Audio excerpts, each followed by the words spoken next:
Pape Cheikh Diallo ak beneen artiste bu ñuy woowee Djiby Dramé enquête bi nag di wëy parce que déglu nañ leen ñoom ak ñeneen i doomi aadama yi ci bokk ba placé leen mandat de dépôt yóbbu leen rëbës xibaar bi ci mujjoon xew mooy yenn jaay perquisition yi nga xam ne jotoon nañ ko def seen kër fekk fa ay mbir ay contrat yoo xamante nii ña nga am corrélation wala boog lëkkale ak ay réseau yoo xamante nii wala ñenn ñoo xam ne bitim réew la ñu féetee gannaaw loolu gannaaw bi ñu leen mandat de dépôt ki nga xam ne mooy juge du premier cabinet du tribunal de Pikine Guédiawaye bi nga xam ni mooy instruire dossier boobu noonu dafa def lu ñuy woowee délégation judiciaire maanaam jël l'enquête wi dégg ko ñi nga xamante ni ñooy brigade de recherche bu Kër Massar ngir ñu wëyal li nga xamante nii mooy caytu yi ngir xam ndax am na ci ñeneen ñoo xam ne itam impliqué wu nañ ci enquête yooyu noonu la ñu defee ay opération diggante samedi jàpp dimanche diggante aussi ñaari gox ya wuute muy Dakar ak Saly gendarme yi teg loxo lu toll ci ñeenti doomi aadama yoo xam ne jàpp nañ ni dañu léewu par rapport ak ce dossier laa ñu ciy tudd Pape Cheikh Diallo ki ñu ciy gën a ràññee nag mi ngi wuye ci turu Ibrahima Majib Seck di doom ci benn ci président ku yor centre de formation de football bu mag fii ci Sénégal ñu teg ko loxo ci weekend bi biñ ko jàppee nag def nañ lu ñuy woowee benn exploitation technique maanaam jël téléphone portable am xool li nga xamante ni mooy ces discussions wala yan membre ou bien yan réseau wala groupe WhatsApp la bokk parce que boo xoolee ñi ci bari ñu jotoon teg loxo enquête yooyu noonu ñu def par rapport ak l'exploitation technique bi ñu def seeni téléphone la ñu gis ni dañu bokk ci ay groupe WhatsApp yu bari la ñu gis ni doon nañ jokkoo ak ay nit yoo xam ni dañ leen di masquer wutal leen ay pseudonyme am na ci ñeneen ñoo xam ni itam par leur discussion leur échange lu ñu xamee ni ñii kat jàpp nañ ni benn réseau la moom Ibrahima Majib Seck bi ñu ko tegee loxo itam ci exploitation technique boobu noonu la ñu jaar ba fekk ci téléphone am yenn ci ay vidéo yoo xamante ni daf ci doon sëkk ak ay moromu góoram l'information bi nga xam ne nag xëy na moo attiré attention ñu ci bari mooy ci biir ay nit ñi nga xamante ni ay moromi góoram lañ te mu am ak ñoom lëkkaloo Pape Cheikh Diallo ci dañ ko ci tudd maanaam ci la bokk waaye yamul ci Pape Cheikh Diallo am na ci yeneen doomi aadama yeneen ñetti nit ñoo xamante ni jàpp nañ leen kenn ci ñoom nag di ab ressortissant français maanaam ab doomi France boo xamante ni jàpp nañ ni moom itam ci mbir yi la bokk waaye kooku noonu di Ibrahima Majib Seck il faut rappeler que du guléet ñu koy tudd wala boog di ko tudd ci ab dossier boo xam ni xëy na dafa teer si ci penc mi bu ñu fàttalikoo en 2020 amoon na fi benn dossier bu ngeen fi déggoon muy l'affaire Iba Thiam muy ab xale bu jigéen bu amoon ñaar fukki at ak juróom-ñett jamono jooju bu amoon wala boog ànd ak ay moromam organiser woon benn soirée privée diggante aljuma yamook ñeenti fan ci weeru avril atum 2020 jàpp samedi ci guddig aljuma googu noonu lañ leen fekk wala boog la ñu dajaloo woon boog ci benn appartement au niveau des Almadies organiser woon soirée privée en plein couvre-feu di fa jëfandikoo li nga xam ne mooy sinébar ba kookilee ñu jàpp ni dafa def li nga xam ne mooy overdose maanaam jëfandikoo sinébar gu baree bari ba loolee jural ko ay jafe-jafe ba mu mujj ñàkk bakkanam ci dossier boobu noonu ñu tegoon ci loxo ñu bari Dame Amar ak ñeneen ñoo xamante nii ñu ngi woon ci dossier ba dossier boobu aussi doon nañ ci tudd ki nga xam ne mooy Ibrahima Majib Seck même bu fekkee ni après yoon toppaatu ko bu ñu xoolee procédure bi mu teeree ba tribunal après déggaat duñ ko ci dossier bi parce que moom ci wàllu boppam waxoon na ni mëlewul ci affaire bi couvre-feu bi génnul woon fa nga xamante ni mooy këram ñetti semaine ba nga woon ca këram la mu affirmé daal mooy xamante naag ñi nga xamante nii ñoom ñoo doon def jëf ji donc dossier la boo xam ne ti turam jiboon na ci donc bii ñu koy tudd leneen la lu bees boo xamante ni nii daf ci dolleeku te liggéey ba ña ko def mooy ca lëkkaloo gi dox diggante brigade de recherche bu Kër Massar ak brigade de recherche bu Saly muy corps waa gendarmerie ñoo ko teg loxo ca Saly ngir dossier boo xam ne dafay ñëw dolleeku ci ñeneen ñi ñu teg loxo toll ci fukki doomi aadama ak ñaar ñu mën ci lim comme ni ma ko limee léegi ku ñuy woowee Cheikh Ahmadou Tidiane Diallo ñu gën ko xam ci Pape Cheikh Diallo di ab marié divorcé am ñetti tout tànk di ab animateur de télévision ci même dossier boobu ñu ci tudd ku ci mel ni Djiby Dramé moom mi nga xam ni itam marié la am soxna am ay doom di ab wëykat Doudou Lamine Dieng aussi am fanweeri at ak juróom-ñett ñu ko ciy tudd di ab célibataire sans enfant di ab agent de banque dëkk fi nga xam ne mooy Nord Foire ñu ci tudd aussi Pape Salif Ral Thiam bi nga xamante ni nii am na ñaar fukki at ak benn moom la ñu njëkk a teg loxo ci dossier boobu lee bu ab célibataire sans enfant di ab électricien dëkk Kër Massar ku ñuy woowee Ibrahima Camara am fanweeri at ak juróom-ñaar di ab marié divorcé am benn ak doom di ab commerçant dëkk Diamniadio ku ñuy woowee Adama Diallo itam am ñeent fukki at di borom kër am soxna am tamit ay doom di ab tailleur dëkk Diamniadio Mansour Bassirou Balde tamit teg nañ ko loxo am ñaar fukki at ak juróom-ñett di ab célibataire sans enfant di ab agent administratif ca université Cheikh Anta Diop bu Dakar dëkk Kër Massar ku ñu naan Mamadou Ñing am ñaar fukki at ak juróom 25 ans di célibataire sans enfant. Sanaba am ñaar fukki at ak ñaar di ab célibataire sans enfant di commerçant dëkk Diamaguène ku ñuy wooye Bachir Ka am ñaar fukki at di ab célibataire moom tamit sans enfant dëkk Kër Massar ku ñuy wooye Bekaay Faye am fanweeri at 30 ans di ab célibataire sans enfant di commerçant dëkk Thiaroye ak keneen ku ñuy wooye Bekaay tamit sant Ndiaye am ñaar fukki at ak juróom-ñeent di ab célibataire sans enfant di brancardier ca hôpital bu Diamniadio bi nga xam ne moom la ñu jagleel tout tànk yi. donc ñoom ñi nga xam ne teg nañ leen loxo yeneen ñeent dolleeku ci ñu ciy lim Ibrahima Majib Seck ñu leen di toppee association de malfaiteurs acte contre nature transmission volontaire du VIH sida par rapport sexuel non protégé mise en danger de la vie d'autrui blanchiment de capitaux waaye tamit ñu leen di toppee trafic de drogue parce que gis nañ ni ci seen mbootaay woowilee dañuy jëfandikoo sinébar lu bëree bëri ba procureur sàkku ñu dugal ci mbiru trafic de drogue viser une personne X pour mun a xam x boobi lee mooy kan donc loolu la ñu mën a jàpp ci une du jour soxna Ramatulaay. jërëjëf bu di am na solo Pape Samba dossier baa ngi wéy ba léegi te dafa mel ni les choses se corsent bu Pape Cheikh Diallo. absolument te loolu mooy justifier sax mooy information judiciaire ak instruction bi nga xamante ne dañ ko yóbbu dossier bi parce que ñu bëri dañ doon wax ne waaw bu dee dañ leen jàpp ci mbirub góor jigéen lan moo tax jugé wuñ leen flagrant délit mais di wax ni dans ce dossier xam nga ñu bëri. dañuy gën a taxaw ci waxu góor jigéen d'accord loolu c'est un fait mais au-delà de l'homosexualité il y a une transmission volontaire du VIH man dama bëgg loolu nit ñi di ci insister parce que loolu c'est un crime dans ce pays il faut que nit ñi xam ko dafa am transmission volontaire du VIH ñu ciy wax blanchiment de capitaux donc c'est ce qui justifie que ñu yóbbu dossier bi instruction lan moo tax ñu yóbbu ko instruction parce que ñi nga xamante ne ñoom moom dossier bi ñoom ñoo nekk di ko càmbar dañu ne ils veulent démanteler le réseau booy démanteler le réseau doo dem juger nit ki flagrant délit da nga koy dem yóbbu ko dossier bi en instruction togg ko def ay enquête def ay perquisition mooy délégation judiciaire bi nga xamante ni def nañ ko pour am des nouveaux éléments te loolu ñu def moom moo aboutir à ce que ñu jàpp yeneen suspect yi nga xamante ni jàpp nañ leen parce que ñu ngi ne le garçon xaw ma sax garçon laa ko war a tuddee ñu ngi ne ki ñu jàpp ba ñu exploiter ses téléphones portables dañoo gis ay vidéos compromettantes moom ak yeneen i partenaires mais lan lay indi après ces partenaires là dañ leen di identifier bu ñu leen identifier après ñooñu tamit dañ leen di teg loxo loolu lan lay indi démanteler le réseau mais xool aussi cette chaîne de transmission volontaire du VIH ban impact la am di wane c'est que transmission volontaire du VIH bi parce que li métti nag Sénégal mooy da ngay gis man gis naa ci li ma ci gën a jaaxal gis naa ci benn pas tappalekat boo xamante ni ci média benn média la nekk di intervenir naan wooye l'orientation sexuelle d'une personne elle est privée elle est libre moom bu ko neexee mu am son orientation sexuelle kenn waru ci débat mais xam nga réew mi dafa am ñoo xamante ni ñoom man xaw ma ndax ils réfléchissent à l'envers wala ñoom lan moo leen dal son orientation c'est que nit ki ñuy tudd wax naa ko fi waxaat ko fi sa personne importe peu ku mu neex nga ni yow am nga yërmande ci moom loolu sa problème la parce que xëy na doon na def social nekkoon na une personne boo xamante ni jovial na loolu yëpp d'accord mais ñiy génn di défendre naan waaw yow bu dee liggéeyu ndey rek léegi ñi ñu jox volontairement le VIH ñooñu amuñ liggéeyu ndey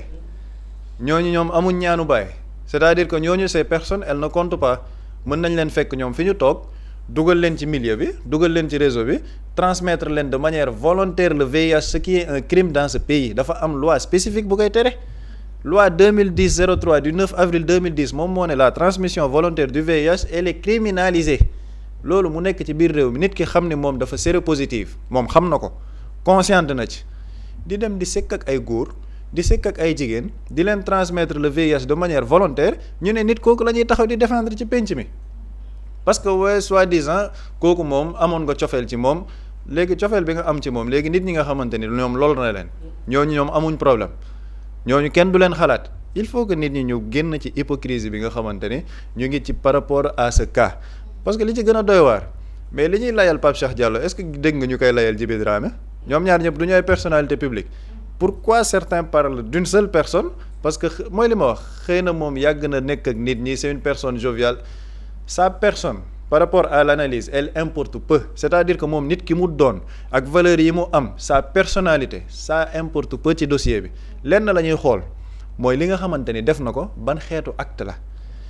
déjà on parle d'acte contre nature mooy mbirum góor jigéen bi et on découvre qu'il a eu plusieurs partenaires yooyu noonu avec une chaîne de transmission du VIH boo xamante ni day gën a gudd. ñuy wax ni transmettre na VIH bi de manière volontaire à des personnes mais ce qui revient à un crime loolu soxor la c'est-à-dire que loolu soxor la ñi ci naan ay waaw nit ki nit ku baax la nañu wax tamit ci soxor gi parce que yow xam nga ne am nga feebar booy doxaale nga koy dem di ko transmettre ay nit nga xam ne mën na leen a lor et tu ne le communiques pas à ces personnes là loolu du leneen lu dul soxor et il faut que les gens en parlent. dafa nekk dossier boo xamante ni dossier bu sérieux la d'autant plus que dans ce pays on parle d'un autre dossier Pierre Robert te ma gëm ne man bu ñu defee ay ramifications xëy na ñaari dossiers yooyu noonu mën na am yu ñuy bokk. Pourquoi dans ce dossier-là on n'attrape que des personnalités du showbiz mais nañ dugg ci secteur boobu ñu xool li fa xew keroog maa ngi ko fiy wax gis nga Sénégal dafa nekk dëkk boo xamante ni dafa naqaree waxee. parce que boo waxee ñu ne la waaw da nga soxoree diw parce que moom dafa nekk ci am na benn statut bi waaw nit ki war na am alal na ce n'est pas une question de alal wala nit ki ban personnalité la nekk ci biir réew mi da ngay xool acte yi nga xamante ne mu ngi koy def ndax mu ngi lor ay nit wala loru leen mais am na des psychopathes ñoo xamante ne ay reykatu nit lañ boo demee di laajte seen entourage dina am ñu ne la nii kii ku baax la parce que baax na ci ñoom parce que sekk nañoo ak moom yoo xamante ne yu rafet la kon kooku bu koy layal danaan kii ku baax la mais ñamu ray ak impact bi mu am en étant psychopathe est-ce que loolu yow war nga ko mën a xool c'est le même cas par rapport ak ñii nga xamante ne ñu ngi leen di tudd et on revient sur ce sujet là gis nga acte contre nature lan moo tax tuddeewuñ ko neneen acte contre nature mooy loo xamante ne du sax yow mbirum doomu aadama du parce que mala kan moo mës a gis mala góor ak góor mala di sekk looloo tax tubaab bi tuddee ko acte contre nature mooy du loo xamante ni yow lii mën nga ko sax expliquer loolu seen orientation sexuelle la suñu diine yi da koy bañ suñu société da koy bañ suñu ay valeur da koy bañ am ay nit yu mën a toog ci plateau yi ne dañuy layal loolu parce que soi-disant dans ce pays on est un pays de liberté d'expression on est un pays de démocratie donc ku la neex yow jug wax lu la neex quoi ku bëgg nekk góor jigéen nekkal sa góor jigéen mais bul lor askan wi te cette chaîne de transmission de VIH mais da nga nekk di lor askan wi et encore une fois que tu sois Pape Cheikh Diallo que tu sois Djiby Dramé ak koo munti nekk bu loolu amee les gens vont rappeler que c'est un acte criminel li nga def noonu soxor mu ngi ci te da nga bëgg lor ay sénégalais yoo xamante ni mais nañ gën a dem ci dossier bi et man damaa jàpp ne parce que fan yii yëpp da ngay gis am ñu naan non yore nañ liste il faut que c'est-à-dire que gis nga lii c'est un cas à prendre très au sérieux képp ku ci munti nekk quel que soit yow li nga représenté ci réew parce que loolu c'est très important bu dee Pape Cheikh Diallo la ñu mën a jàpp mu jur tollé bii nii mais y a des personnes beaucoup plus puissantes que Pape Cheikh Diallo imaginez ñu tudd seen tour dañu naan non dañ leen di protéger parce que day jur coow képp kum ci munti nekk ak loo mën a représenter ci réew mi dañ ko war a fësal ba mu leer naññ parce que tu représentes un danger public une personne boo xamante ne dafa xam ne am na VIH surtout mu nekk ci mbirum góor jigéen di ko propager ci biir société bi tu es un danger public parce que loolu la loi bi wax loi bi ko tënk la loi spécifique dafa ne dañ ko criminaliser pourquoi on l'a criminalisé parce que dafa nekk loo xamante ne lu doy waar la c'est ça la vérité qu'on doit dire aux Sénégalais ce n'est pas mbir mi ce n'est pas une question d'émotion wala di ci demee ay cofeel il faut analyser de manière froide tegee nit ki côté bële maanaam personnalité bu mu nekk nga summi ko tegee ko ne la xool jëf yi nga xamante ni jëf na ko et jëf yi nga xamante ni ñu ngi ko ciy tudd mais faisons un micro-trottoir chez les Sénégalais tous les Sénégalais sont choqués ba pare maa ngi ciy dégg am ñu naan non xëy na sax ñu libérer ko pour des raisons médicales gis nga loolu bu ñu fi dof-dofloo ba naan dañuy libérer pour des raisons médicales donc loolu xam nga ñu ngi naan criminaliser homosexualité kon il faut faire le contraire ñu légitimer homosexualité dans ce pays parce que pourquoi on doit libérer cette personne pour des raisons médicales léegi ñeneen ñi nga xamante ne lor nañ leen ñooñu sa du mujj fenn léegi nit ki dañ koy génnee après ñu ne moom dafa war a faju ji donc li mu jot a def qui représente un crime ça passe pour pertes et profits parce que c'est une personnalité dans ce pays il faut qu'on respecte les Sénégalais képp ku mu nekkoon keneen koo xamante ne tudduñ ko ñëpp ñooy jugandoo ne kii dañ ko war a tëj parce que góor jigéen lu bon la boo mënee wax góor jigéen lu bon la ci ku siwul ki siw ki nag da nga war a dem avec les mêmes principes ne lii lu bon la donc loolu on verra fan lay mujj mais quand on parle d'une probable libération ça si on le fait c'est manquer de respect aux Sénégalais c'est insulter notre intelligence ba pare c'est donner le champ libre à toutes les personnes yi nga xamante ni ñu ngi yëngatu ci yooyu pour que ñu gën ci continuer Boury ki ñu mujjee jàpp fee ca Saly di wuyoo turu Ibrahima Majib Seck si je ne me trompe moom dañ ko mosoon tudd ci mbirum drogue est-ce que tamit dossier bi tamit ñu ngi koy dégg ay drogue ci biir maanaam bu ñu càmbaree fii ci biir est-ce que leneen ak leneen sax du feeñ ci dossier bi. bon leneen mën na ci feeñ. parce que boo jëlee ki nga xamante ni moom teg nañ ko loxo certes il a été cité ci dossier boobu noonu mais moom nee na yoonam nekku ci après ci procédure bi boo xoolee bi ñu demee tribunal moom sax bokk ci. bon pour quelle raison moom joxe na ay explication am ne woy il n'était pas dedans l'essentiel li mu avoué mooy xam na leen ñi nga xamante ni tudd nañ leen ci soirée privée boobu noonu et dans cette soirée privée il faut dire l'activité mooy di muqi wala boog di xencu li nga xamante ni mooy mbirum drogue dans ce dossier Pape Cheikh Diallo aussi da ngay dégg ni mbirum drogue feeñ nañ ko ci ba procureur visé contre benn topp goo xamante ni dañ ko visé contre X boobu pour mën a déterminer kan moo doon livrer cette drogue là et surtout pas n'importe quelle drogue dure bi nga xamante nii moo gën a bon ci sinébar yi nga xam ni baaxul ci askan baaxul ci société baaxul sax ci état parce que état bu amee une population boo xam ne ñëpp dañuy jëfandikoo sinébar loolu dafay mujj nekk une question de santé publique état mooy débourser des milliards pour jël leen en charge kon la ca gën mooy xeex la nga xam ne mooy mbir moomu noonu donc dossier la boo xam ne mun nañ xaar lu nekk. possibilité bu nekk mën na ci am maintenant possibilité yi may wax ak topp gi pour man gendarmerie ñi ngi def un excellent travail liggéey bu mucc ayib ñoom ñi ngi def seen rôle maintenant dafa am leen loo xamante ni nag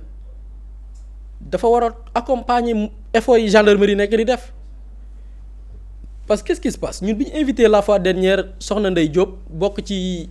kuréel gi nga xam ne mooy Ndeye Askan Wi dafa ne acte contre nature bi expliqué wul clairement homosexualité ku ci am avocat bu baax boo demee dañ lay bàyyi parce que ñoom moo tax koo ci gis buñ ko laajee ba xam homosexuel nga dafay nangu ñi ci jàpp ñëpp amul kenn kuñ ci laaj da ngay def mbiru homosexualité mu ne déedéet dama koy def day nangu pourquoi parce que dans la loi sénégalaise acte contre nature kese la ñu wax léegi comme que loi moom dafa bëri sew-sew ak ay interprétation dañ la naan boo amee avocat bu baax mën nañ la bàyyi moo tax kuñ ci jàpp nga ne homosexuel la góor jigéen laa et loolu dafa amaat beneen finalité pour même boo négocier sa génn am des pays d'accueil yoo xam dinañ la mën a yor parce que ñoom dañuy promouvoir loolu dañuy financer ay organisation dañuy xeex pour mbon googu sax ci àdduna ñooñu dañuy accueillir ay nit ñoo parce que ils ont besoin de ces personnes là pour leur propagande loolu c'est une chose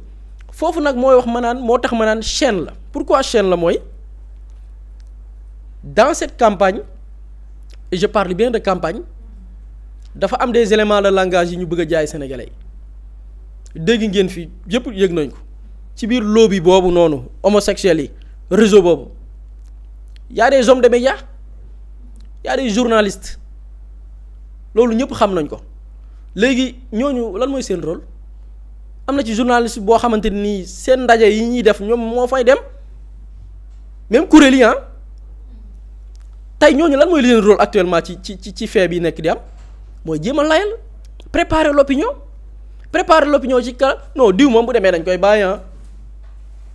non parce que loi bi dafa bëri sew waxul góor jigéen clairement donc kuñ ci jàpp dañ lay bàyyi lii lu ñu bëgg a jaay sénégalais la d'où l'importance ou bien la nécessité de criminaliser xam nga criminaliser bi ñi bari ñu ngi ci ruumandaat wala di am lu ñu ci wax criminaliser bi moo mën a tax ñu xeex li nga xam ni mooy propagande bi parce que ñoom ci seeni démarche propagande dafa am rôle bu bari bu mu jugé ñi bëgg a saxal mbirum borom ñaari tur yi fii ci suñu réew acte bi kese ñoru leen de mais propagande bi dans les médias sur les réseaux sociaux ay associations yi leen di jàppale dafa bokk ci agenda bi te loolu ça passe par où par les médias ñu am ay nit ñu leen fay teewal imagineel magum jëmm man gëm naa ni matuñu sax bàyyi mais mat nañu maam toog ne acte boobu dara nekku ci loolu dafa bokk ci propagande bi on doit dire stop kenn waru ko wax ci penc bi fii di ko soofantal parce que du question de religion de du yëfi nit c'est-à-dire que mbiru homosexualité en dehors des religions yi ci diina wax avant diine di ci wax sax dafa nitewul ñun suñu dëkk yi ba nit doonee nit ba tey nit amul cofeel ci li nga xam ne mooy nit bi mu bokkal même sexe du yëfi nit diine ñëw dàq ko am ci lu mu ci wax te diine sax bu ñu xoolee diine l'islam moo ci gën a bokk ci li ñu xam moo ci gën a sévère dafa ne nañ leen rey donc criminalisation bi ñuy wax sax mënoon na gën a sévère mais criminalisation bi il faut que nit ñi xam ne du acte bi kese lay wax criminalisation de l'homosexualité propagande bi daf ci bokk maanaam nit man ma toog fii ci télé bi bëgg a gëmloo Sénégalais yi ne non nit ki la muy def orientation sexuelle yëfam la di ko dooleel loi bi criminalisé dafay ñëw viser foofu muy la propagande loolu dafay ñëw ci les criminalisation bi dafay ñëw ci les symboles parce que nit mën naa bañ a défendre les góor jigéen di ko def wala mu koy défendre mais mu défendre leen ci ay symboles soit par rapport ak les symboles yi nga xam ne moo leen di mandargaal mu koy sol wala di ko manifester woo pour faire la propagande loolu loi bi moo tax criminalisation bi bu ko nit ñi yaakaar ni dafa ñàkk solo de criminalisation bi yemul rek ci acte bi mais dafay juger propagande bi leen di manifester sur le plan symbolique yooyu yëpp daf ciy taxaw et je pense que espérons que dinañ dem vers ça il faut criminaliser li nga xam ne mooy acte bi et je pense que moo mën a tax ñu éviter dérive yi nga xam ne nemmeeku nañ ko. ñu jàll ci deuxième pàcc bi rek mooy Fatim étudiant boobu doon wuyoo ci turu